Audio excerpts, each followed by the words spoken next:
FORA.tv. The world is thinking. But what I love about Smokescreen is it takes a very current form of storytelling, the so-called alternate reality game, where users kind of end up being enmeshed as a participant in a story world across the web. And it does something quite interesting and radical with it. What I love about Smokescreen is it understands attention in the 21st century.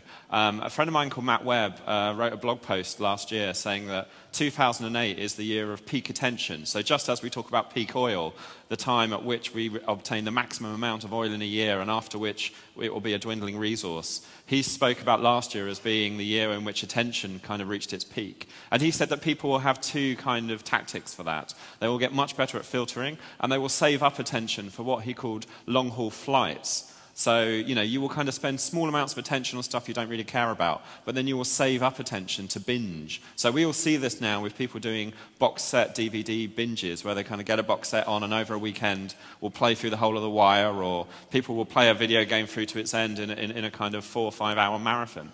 And for me, Smokescreen is the first web game that's been written for a binging attention span. So Smokescreen is 13 episodes.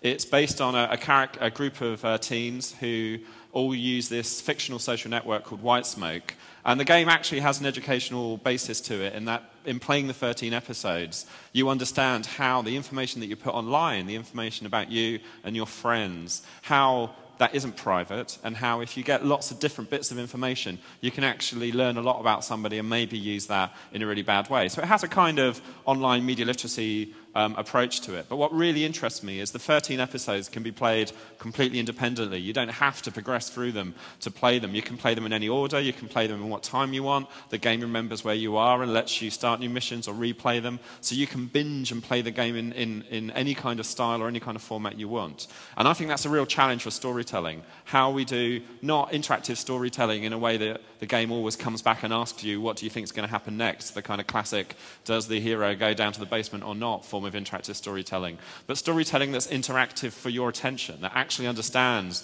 that you might sometimes want to snack a story and sometimes you might want to binge on it.